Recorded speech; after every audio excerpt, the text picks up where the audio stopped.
Oke, Assalamualaikum warahmatullahi wabarakatuh. Perkenalkan nama saya Nadia Putri Veronita dan rekan saya Yuni Natalia S. Kami dari kelas RPE 5B pagi. Di sini kami akan mempresentasikan hasil studi kasus kami yaitu analisis gangguan sistem transmisi listrik menggunakan metode root cause analysis atau RCA.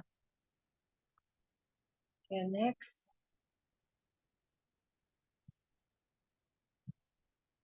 Kehidupan masyarakat saat ini sangat tergantung pada ketersediaan tenaga listrik untuk mendukung kelancaran berbagai macam aktivitas sehari-hari dan mendorong perkembangan sektor industri. Sementara itu, pertumbuhan penduduk, kemajuan ekonomi, dan perkembangan industri menyebabkan peningkatan kebutuhan tenaga listrik. Sistem penyaluran transmisi sebagai bagian dari sistem tenaga listrik pemegang peranan penting dalam penyampaian tenaga listrik dari pusat-pusat pembangkit tenaga listrik ke gardu induk distribusi. PT PLN P3B Sumatera adalah salah satu unit bisnis PT PLN listrik PT PLN yang bertindak sebagai pengelola tenaga listrik tegangan tinggi dan tegangan ekstra tinggi di Sumatera. Sistem saluran transmisi yang dipakai oleh PT PLN P3B Sumatera adalah sistem saluran udara atau overhead transmission line. Jarak tempuh yang jauh, faktor alam, dan penggunaan saluran transmisi yang berada di bawah tanah menyebabkan sistem transmisi yang dimiliki PT PLN ini mengalami terjadinya gangguan. Dari data pencapaian kerja produk PT PLN, diketahui tingkat TLOV yang terjadi di Sumatera sepanjang tahun 2013 sebesar 1,55 kali per kilometer sirkuit, meningkat 0,04 kali per kilometer dari tahun sebelumnya dan nilai ini sudah melampaui batas maksimal yang diterapkan yakni di bawah 1,30 kali per kilometer untuk tahun 2013. Sementara untuk indikator transmission line outlet duration atau TLOD mencapai angka realisasi yaitu 2,68 jam per kilometer. Meskipun masih di bawah batas maksimal 6,8 jam per kilometer, tetapi terjadi peningkatan durasi sebesar 0,76 jam per 100 kilometer dibandingkan tahun sebelumnya. Tingkat TROV yang terjadi di Sumatera sepanjang tahun 2013 sebesar 0,43 kali per kilometer, meningkat 0,12 kali per kilometer dari tahun sebelumnya dan mendekati batas maksimal yang sebelumnya diterapkan yakni 0,44 kali per kilometer sirkuit. Untuk tahun 2013, sementara untuk indikator TROD mencapai angka realisasi 0,56 jam per kilometer sirkuit dari batas maksimal di bawah 1,5 jam per kilometer dan mengalami penurunan sebesar 0,02 jam per 100 kilometer sirkuit dari tahun sebelumnya.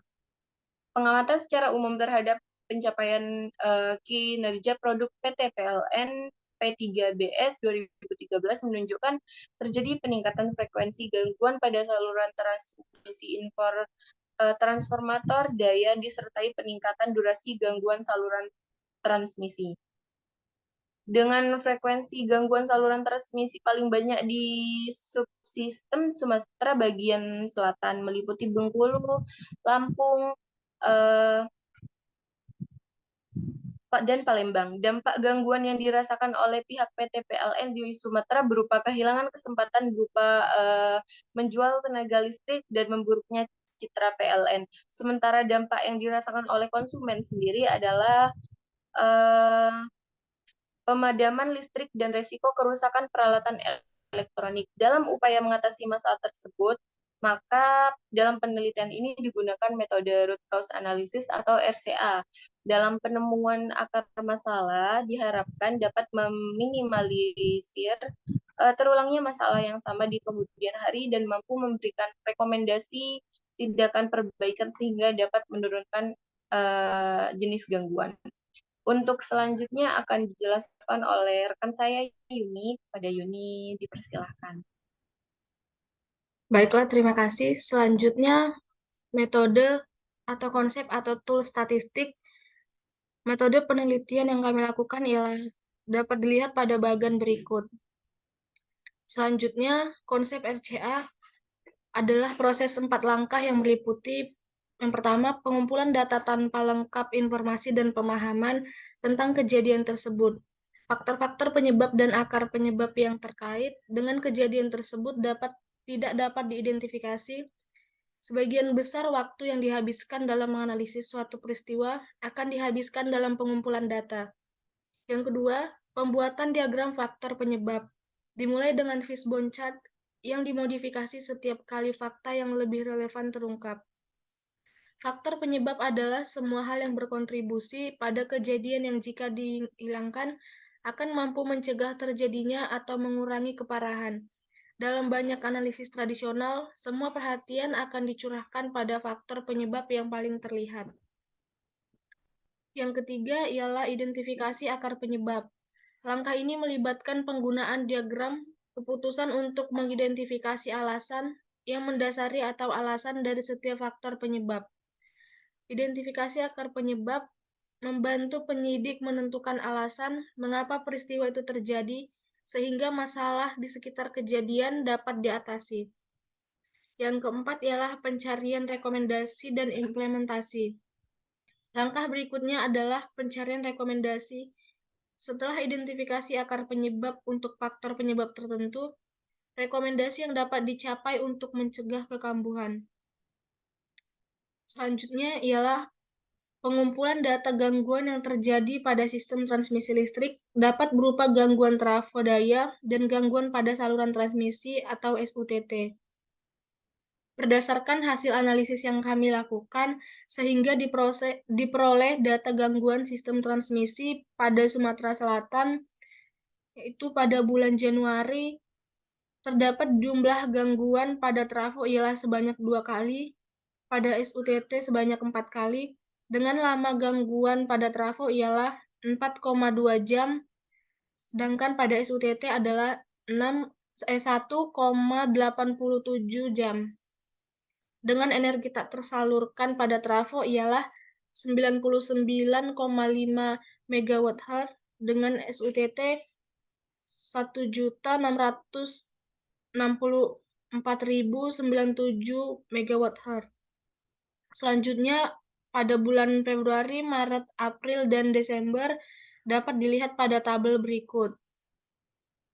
Sehingga diperoleh keseluruhan jumlah gangguan pada trafo ialah sebanyak 37 kali, SUTT sebanyak 62 kali, dengan lama gangguan pada trafo ialah 72,9 jam, SUTT 160,82 jam, dan energi tak tersalurkan pada trafo ialah 904,57 jam, sedangkan SUTT adalah 9.777.067 MWh.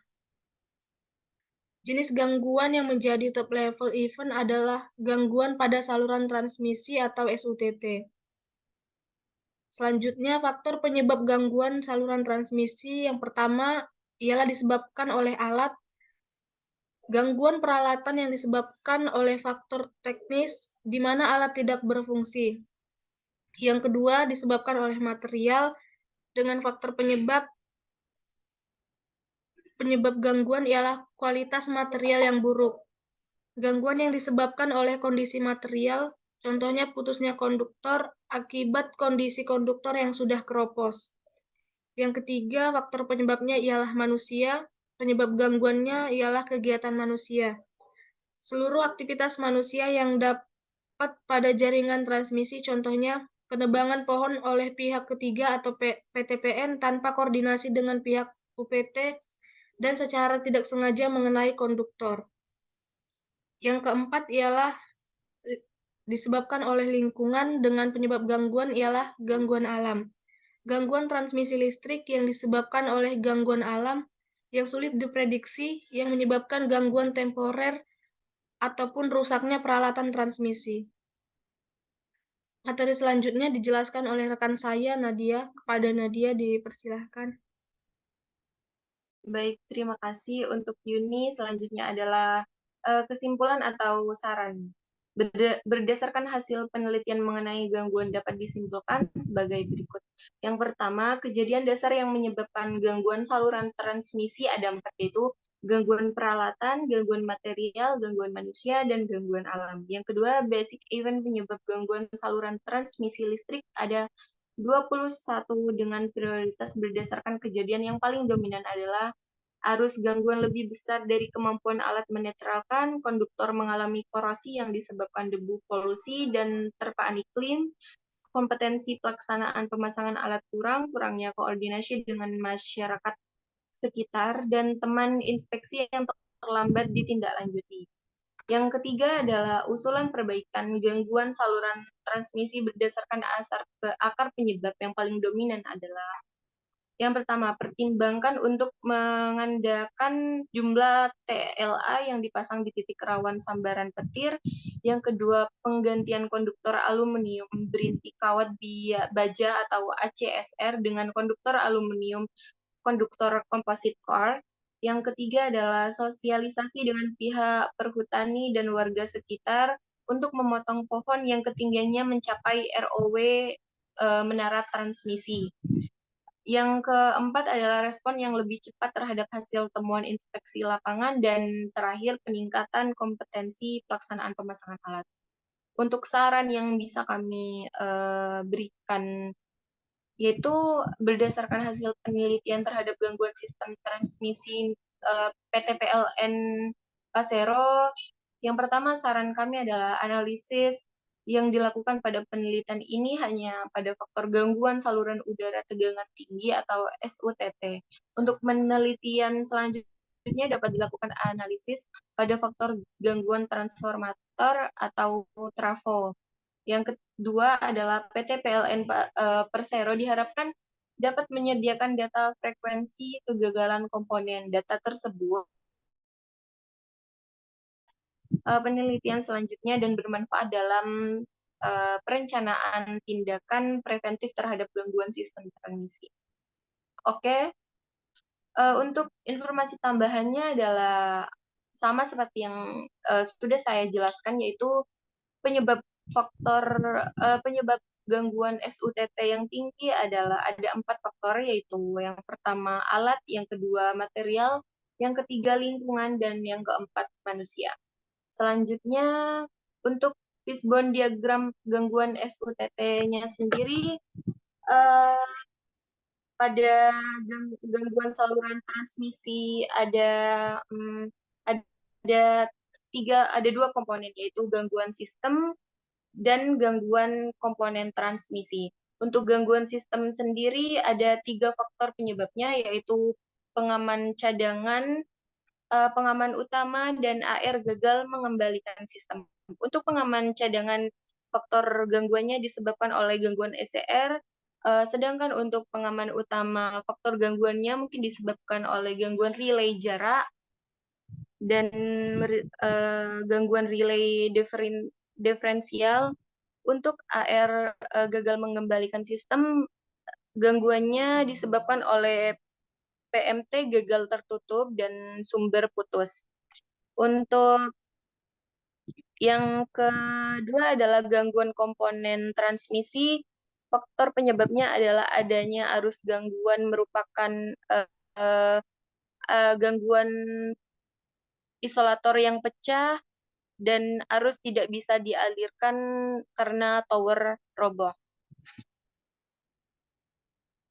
Untuk keseluruhannya, dari tadi kami membahas RCA sendiri yaitu merupakan pendekatan terstruktur untuk mengidentifikasi faktor-faktor yang berpengaruh pada satu atau lebih kejadian-kejadian yang lalu agar dapat digunakan untuk peningkatan kinerja. Baik, mungkin sekian presentasi dari kami, kurang lebihnya kami mohon maaf. Wassalamualaikum warahmatullahi wabarakatuh.